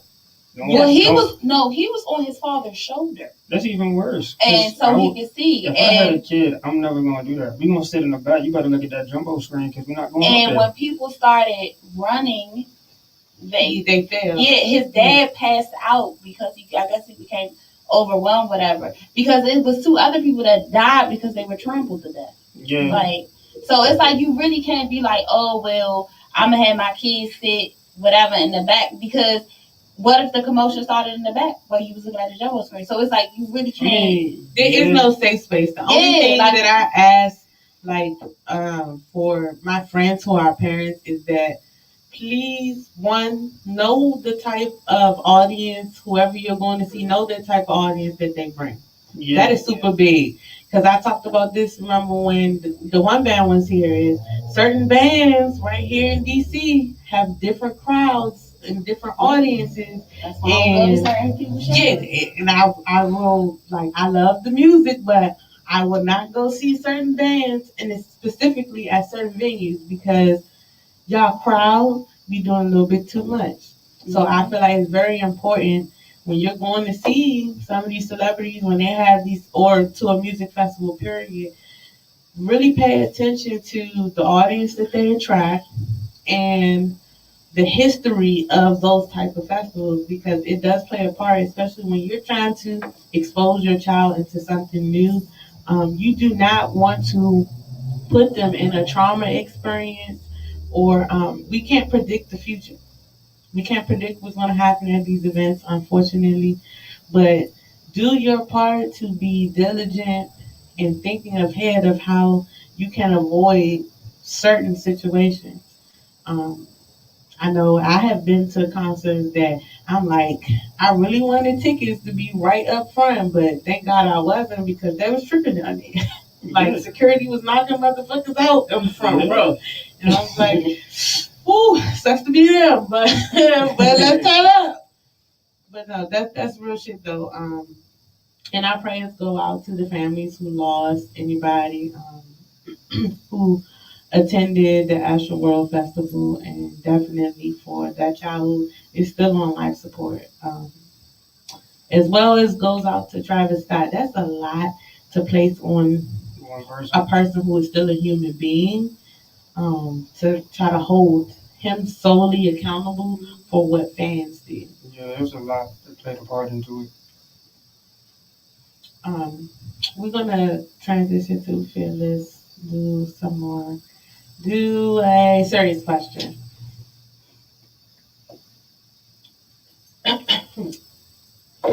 She's over there. Look. She done already went through the cards, y'all. It's like 80 of them over there. If your success was guaranteed, what kind of things would you do? My success was guaranteed. What you mean, what kind of things would I do? If your success was like with the fame or like with the money, it's different categories of that. Well, what would you do with the money first? For real, if I blew up right now, I'm gonna get an apartment and I'm gonna get a regular ass car. And apartment? Yeah. Why not get a house? Why would I do that? You own it. No, I'm going on tour if I blow up right now. I don't need a house. But your house, but you would own the land and the house. Right. Yeah, but the thing is that if I'm not gonna be in there, I'm not making mortgage. So why would you make somebody else rich by paying a lease at an apartment? I mean, yeah, that's true. So you're wasting money. You know, you're wasting money. No, you're not. No, because that house is yours. Look, if you buy this house and it's yours, and while you're gone, you decide I'm gonna rent it out, or I'm gonna do an Airbnb, or whatever you want to do. You can make that's residual income. Yeah, but you can rent out apartments too. No, you can't. You can't be out here subleasing. No, it's not the same thing, because that's illegally all the time. So that's a waste of money. Like, people ask me right now why I won't get an apartment, because I'm bougie. So I like to live nice. So when it comes to my living, okay, that's what I'm saying. Now other than that, okay, because no, ain't nobody know. Because the last time I went to go see the one band, my whole outfit was $11. Don't play with me. Okay, but when it comes to your living situation, like if I'm getting a house or if I'm living in a 2-bedroom apartment, because I'm gonna need more than 1 bedroom, then I'm not about to pay $1,500 a month to somebody else when I could be paying that to a mortgage where it's mine. You know what I'm saying? Right. Where I don't got to worry about that. Because I feel like over time, like, there are people who be renting out apartments for 30 years. Like, you could have had 2 houses by now. Or the cost of living here now. Like, I seen this post that said, I ain't broke, I'm Maryland broke. Like, if I move to another state with what I may, I'll be the man when I walk. Hell fucking yeah.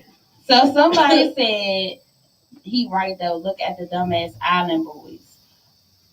I don't know. I know who they is, but I don't know what their living situation is like. Who the ones the white boys? Yeah, the ones that be like with them Island Boys or something like that. Oh, the ones that wish they was black. Yeah. They have no melanin whatsoever. No, not at all. Oh, well, I mean that's not really the same thing. The point about my thing is, okay, if I came into $1 million right now, the first thing I'm going to do is get a house. Like I'm getting a house, then I'm paying off my student loans, and that's it. And I'm not going to completely pay my car off because you still need that credit. You still I'm need going that. I'm gonna do them things, but I'm also gonna get additional property in another state where I know the cost of living is cheaper. So to buy the house is gonna be cheaper. I tell people all the time, don't move to Texas unless you're going to retire, because if you're just going there, or you're going to buy a house, because if you're just renting, it's not efficient to live in Austin. It's not efficient to live in a major city. But if you're buying a house or you're retiring and you from another state and move there, oh, you're gonna That be housing amazing. market is good. It's cheap. Your shit is gonna be amazing. Especially, let's say you're from here and you work for the government 30 years and then you retire and go move away. 9 times out of 10, unless you're moving to somewhere like fucking Miami or fucking LA, your money is gonna stretch in almost every other state. But to live here and retire here, yeah, Maryland is fucked up. It's expensive because I be looking at this house in Marga like, you want me to pay what for what? No, I'm good. It don't make sense. It really just don't make sense. I don't understand it. Like, the minimum wage don't even match the cost of living here at all. Like, and then I talked about this before. Like, the government really just turns a blind eye to you if you do not have a child. They do not give a fuck about you, what bills you gotta pay, how much you're struggling. Okay. And I'm saying this from somebody who worked in for a government assistance program. Let's say you have all these bills. You pay your own rent. You have a car note.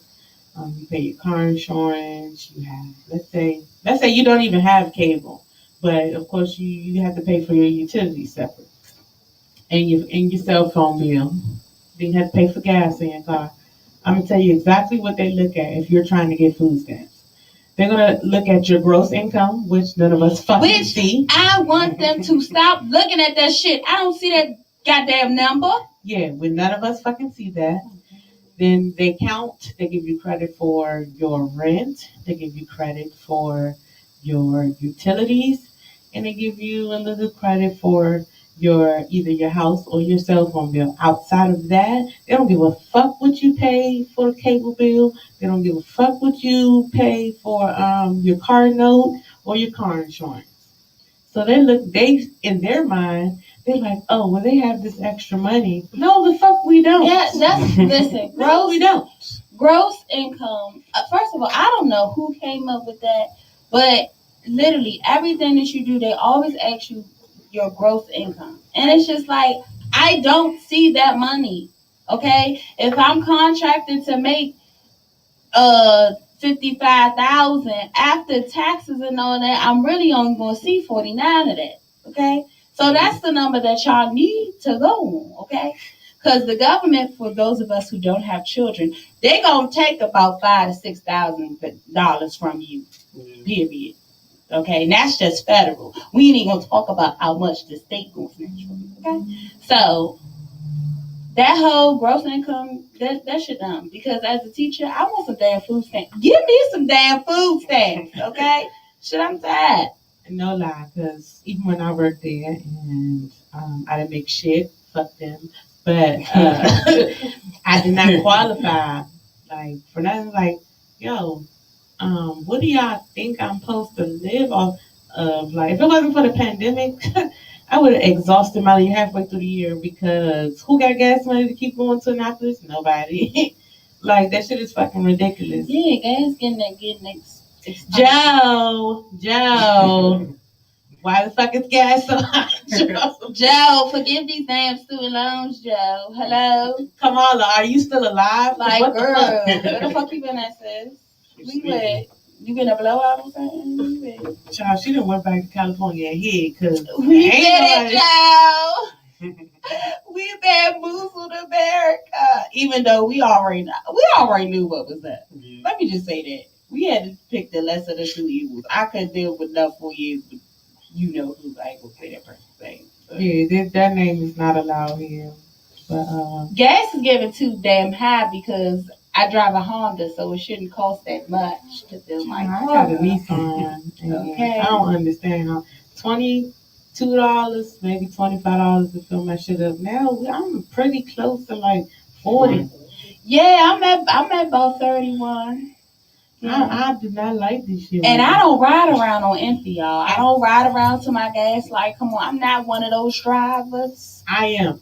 I ride around till I get to 70 something miles. But you know, when I'm down to a little quarter tank, and they talk, yeah, like that was down to 83 miles. I went filled up. It was $31. I said, what the hell? You said only cost me $20 for this bitch. And look, I don't live in like the popular side of PG County, so she definitely don't. I mean, I do live where gas is a little bit cheaper, but it don't mean shit if you gotta keep coming to the popular side. Okay, because let me tell y'all, after my birthday and partying with the one band on Saturday, I'm going MIA for a while because I'm not about to keep driving to Upper Marlboro. She said for a while. We got like a couple weeks. We gonna have like 2 weeks in the house, and she gotta come back outside. Okay, this is getting expensive. All right. Okay. I would want you to tell us, Jessie, how would you describe your music? Like, if you were trying to sell it to somebody. And for somebody to pick you up for a label, how would you describe your music and for what audience do you feel that you cater to? How would I describe it? I would describe my music as the music that artists, like trap artists, want to make, but they don't or can't because, like, mine is out of the ordinary compared to where I'm from. So instead of having a target audience of one area, I could bring in a target audience of a different area because I have that soul input. Like, I do sing, I do rap. Sometimes I might, depending on my mood and if the beat sounds good, I might do like my hand in like little trap rap and all that stuff. But for the most part, my shit is like targeted towards like the people who can't speak for or say what they want to say.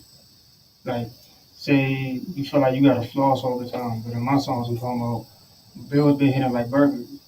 If your bills is hitting you, then you can listen to that and be like, oh yeah, no, I'm not the only person out here who got problems with bills and shit. Mm-hmm. Or vice versa, or depression and shit like that. So mine's just like kind of marketed to everybody to a degree, because everybody deals with something. Everybody don't wake up wanting to turn up and shit like that, and like sell drugs, shoot people, all that shit. My shit is like, if you wake up and you depressed, you just need some chill shit to listen to on your way to work. Or like, you didn't know what a breakup, you can listen to this and you'll be alright. Because I'm talking about the same exact feelings that you probably dealing with right now. So it's just targeted towards, I guess, to hurt people, I guess. Oh, your audience. Yeah, my audience. I was like, oh. I was like, what? But yeah, your audience is like they're people that are hurt and they're trying to heal. Like they're people that need to heal. Okay. Oh, gotcha. Well, it's a lot of y'all out here in DMV. That's why y'all should listen to my music. Absolutely, and tell them where they can find it. Everywhere. Spotify, YouTube. What's the joint Jay-Z had? Tidal, whatever that is. It's on Tidal. Yeah, it's on Tidal. I ain't got Tidal. I even got it on. I got it on Amazon Music, YouTube Music. I don't never listen to Amazon Music, and I think they got Prime, so. Yeah, I haven't. I think Amazon Music is a separate. Amazon Prime went up on their damn prices anyway. They're $13.77. What happened to $12.99? Like, how you gas prices went up. Right. Apparently, everything has gone up. Disney Plus went up $1 too. Well, I got that shit free to February. So. Oh, I just went back to paying for mine. The next question is, what has been your favorite producer to work with so far? Um, favorite producer.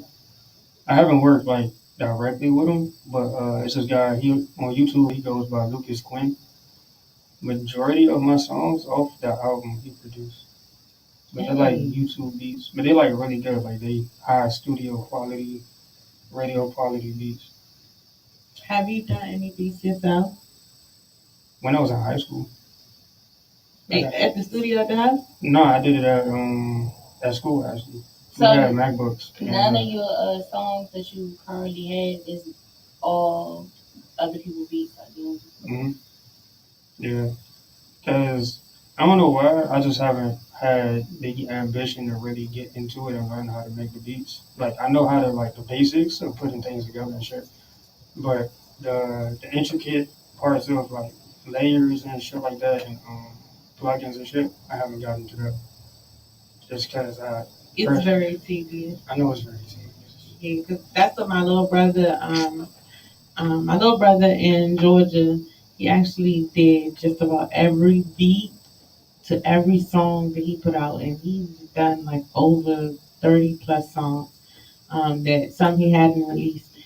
And I used to just watch his process, and I ain't gonna lie, like, first of all, I get tired of hearing the same shit on repeat after a while. So I could not sit still in the studio and keep hearing the boom, boom, boom, boom. And then I gotta add something over top. If I don't like it, then I still gotta go back to the boom, boom. Yeah, you gotta delete it all, start it all over. So like that process, I watched him do a song. Yeah, because you know Apple Music got the little beat maker thing. The iPad. I used to play with it. I'd be like, oh, sis, you really out here making beats. I really wasn't though. But this is the one thing. So we're gonna have to get some producers up here to come on the show because I had so many questions for them. Like, how do you know that the beat you're making hasn't already been used before? More than likely, it has been. What? Everybody uses the same sample. Oh yeah, our own engineer Ty. Yeah. Huh? We gonna have you on here. We're gonna have you on here again, Ty. Ty was on our show back in September when Mr. Perspective was here. But yeah, we're gonna have a conversation with Ty Engineer, also known as DJ Sly Ty, because we had some questions for you, Ty, just about how engineers, when they're making beats, how do you know you haven't replicated a beat that's already been used? We're going to take a quick break, but I'm going to play this song on the break. I want you to introduce your song. Yeah. So we about to play Pierre. I hope you guys enjoy it. This alarm is always going on. This is going to fuck about my house. Motherfucking I'm trying to do the thank you, man. Let's get it on the vibe.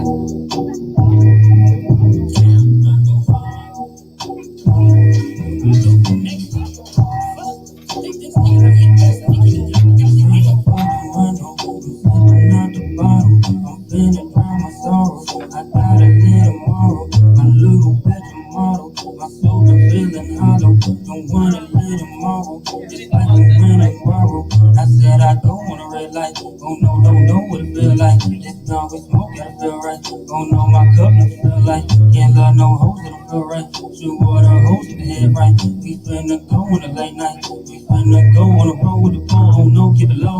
Niggas just keep it G. Niggas can't fuck with me. 7 plus 3. Nigga, I stay on move. Even when they gon' eat, yeah, gon' see. Nigga, I'm way too smooth. Watch me move my feet. Keep it low key. People don't float like me. Niggas don't flow like me. I said the fuck do I know? I'm sipping out the bottle. I'm finna drown my sorrow.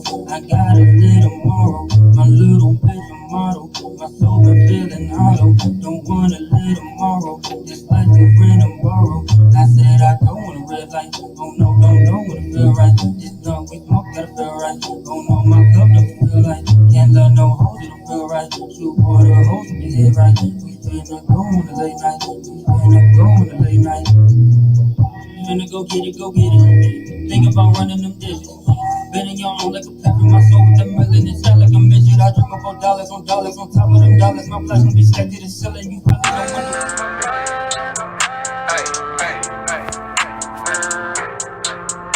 A million on my mind.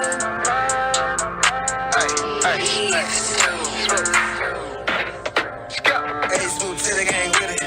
Tryna get money, go get it. Start that shit, I'ma finish. Get your hands up, yeah, no witness. Niggas got weight, no fitness. If you want.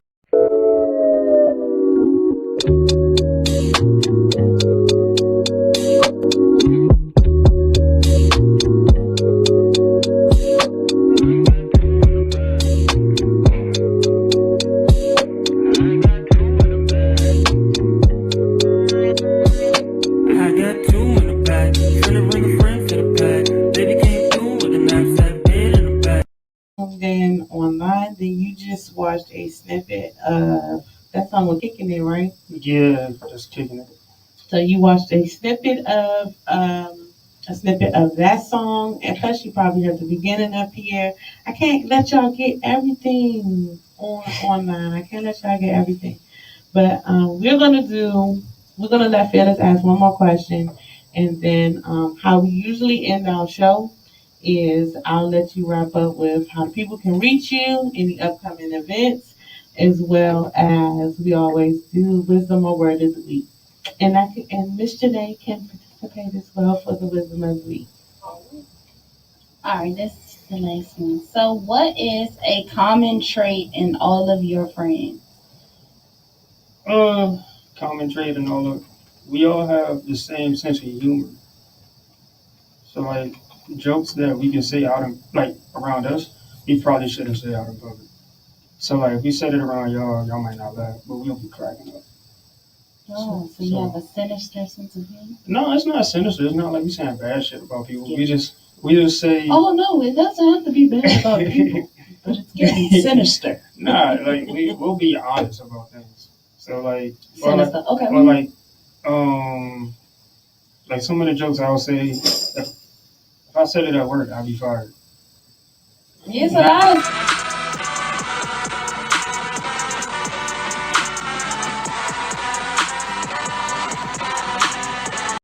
Sensitive people. So if we say something, it'll be funny to us, but everybody else might be like, "Oh, you shouldn't have said that." Oh, and we'll still be laughing while y'all got sympathy for whatever's going on. I'm sorry, it's not funny, but it's funny. See, that's why I'm related to. I mean, for certain things, yes, because I say a lot of shit that I should not say. And people be like even my parents will look at me and give me that like, why would you do that? Like, I didn't raise you to be like that. My mom will give me a look real quick, and then she'll laugh when we get in the car. So like out in public, she's not gonna laugh at me if I say something stupid. Or say if I'm talking about somebody. I wish parents would stop doing that. You know that shit was funny. She not gonna. Yeah, so that's the one trait we all got. We all got the same sense of humor. Like nobody's gonna really get offended. But anyway, I say no. We definitely sinister. See? Who said that? Why you putting me out there like that? Because that's what it is. You was trying to make it sound like something else. I was trying to give everybody this beautiful, like, oh no, we don't do that. But like, inappropriate. See, it's things that people are scared to talk about. Like, we're not scared to talk about certain things. Okay, but it's still giving dark humor. That sounds like dark. That's dark humor. Okay, I know I got dark humor. I know because I be laughing. Listen, I got a cousin right now that is mad at me and 3 other people because we was laughing at my uncle's funeral. Now we weren't laughing at my uncle, but we found something funny and we laughed at in the middle of the service. I've been in that situation. Okay. Yeah. I had people going up to look at the body again in the casket at another funeral because his tie didn't match his suit. I'm that person. Okay? So I get it, Yeah, I make find humor in certain situations. I make inappropriate jokes at all the right time. I ain't saying wrong all the right time because at the family function, see, when we be going to holiday shit, my family be like, yeah, so where Kendra? Like, they will blow my phone up to be like, where is she at? I'm like, bruh, either I'm coming or I'm not, because sometimes y'all are too much, and I have to be drunk to be around certain family. Well, Yeah. I'm gonna be like, it's gonna sound mean when it comes out, but when I'm drunk, they just be laughing this shit off. Like, nah, there's certain people in our family be like, you sure that's your kid? It's definitely Is some you people sure that's that your kid? they all really DNA definitely- test right now. We can go right to CVS right now. I didn't say that at family events. Like, DNA test. That must not have been there. I don't know, but I don't really go to family events no more. God bless you, because I pick and choose where I've been. I be with the same family members all the time, so and that's just how we roll. And then we don't be around the other ones that I don't like because I'm not. Yeah, I can't fake if I don't want to be there, so I just don't go. I'm mature enough to come, but I ain't mature enough for my facial expression. Yeah, because I'm I've been sitting there like, delivered with my mouth, but not my facial expression. think about, oh, it's so good to see you. Yeah, some people be saying that. I don't even remember who they Because I'm an asshole. I be like, why? When somebody say that and I know that they lying, I'm going to ask you why. I'll be like, oh, because I haven't seen you. I didn't think I'd ask you that. I'm just sitting there But looking it gotta at be a you. reason though. Yeah, because if it's good to see me, why? Or why you think I ain't seen you in the middle? I want you to think about, let that shit marinate. What Country Wayne say? Let that sizzle in your spirit. Yeah, I'm that family member. I got jokes or I got hard shit. However you take it, it's on you, not me. Because when I leave, I ain't worried about your ass. I'm the family member. With one of the family members, we always get in trouble when we together. So Nah, see, I've been there. it's our mouths. We don't care. If we gonna laugh and we gonna talk about your ass, and you gonna hear it. See, Period. my thing is, Stink. people be thinking it's funny, but I'm being serious. So I could talk shit about you in your face and they'll be laughing because they don't think I'm serious. Oh yeah, that's how people always laughing at me. But they say they laugh because they know I'm dead ass serious, and it be funny because I be dead ass serious, and I'll be saying it with a smile on my face. But why is that funny? I don't know. Shit, I don't fucking know. I'm a part-time comedian. I don't.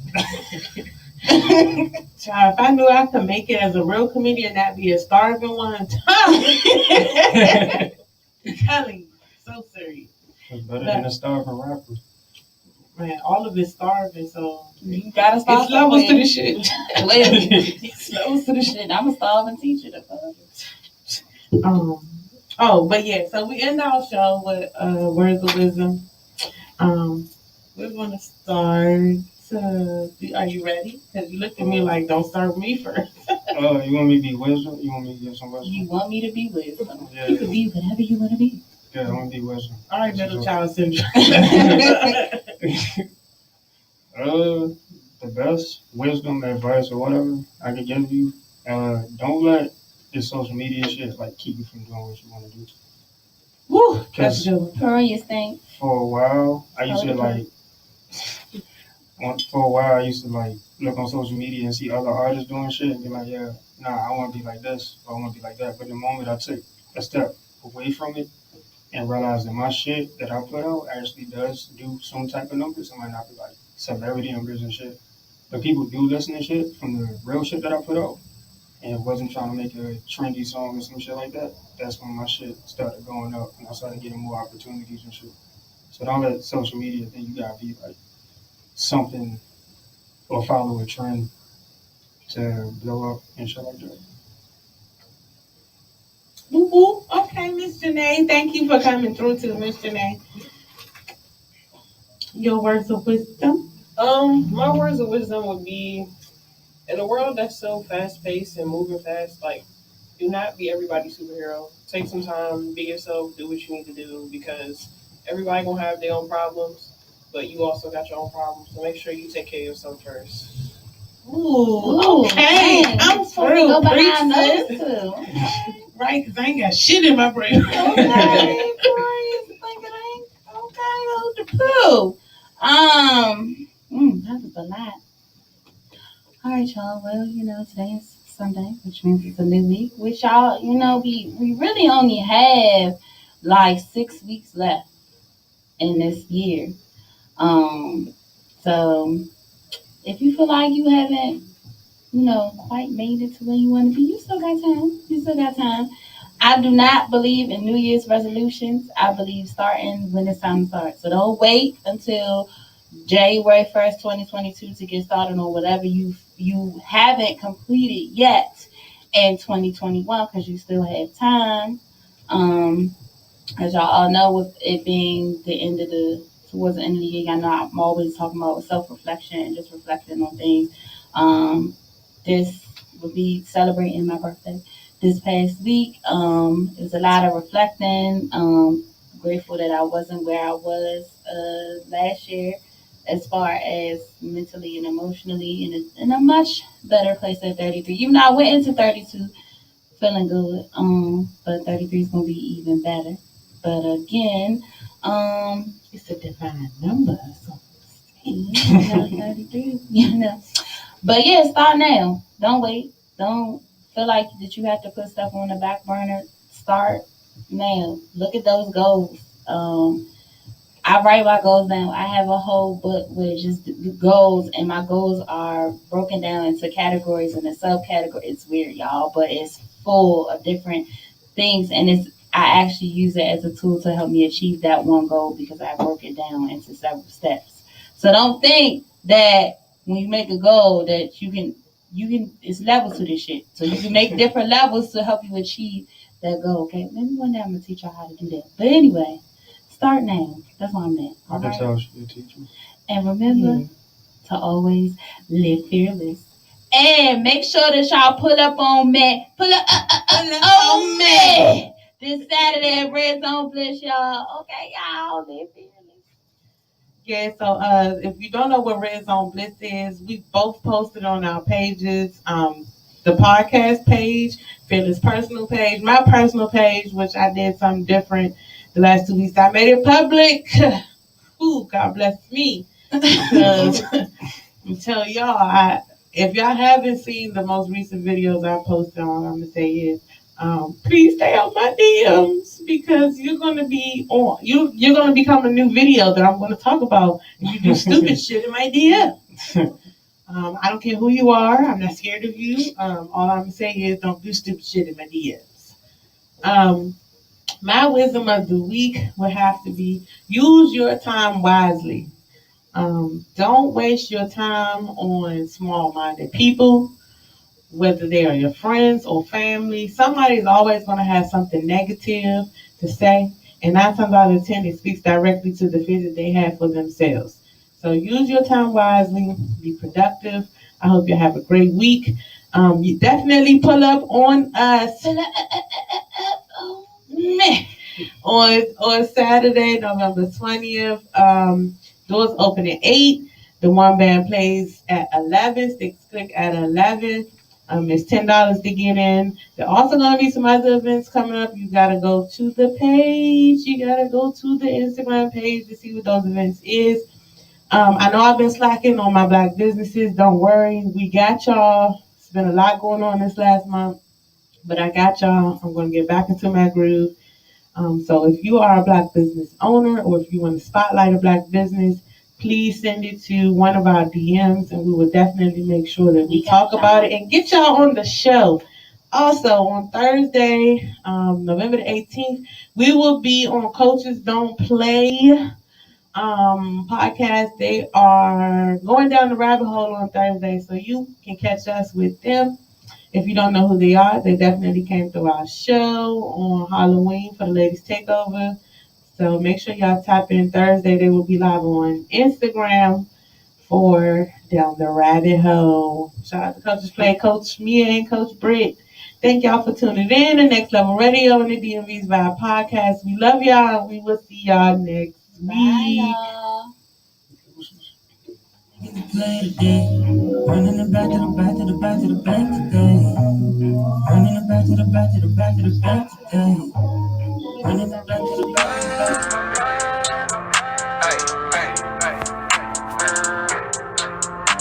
I'm a million on my mind. Hey,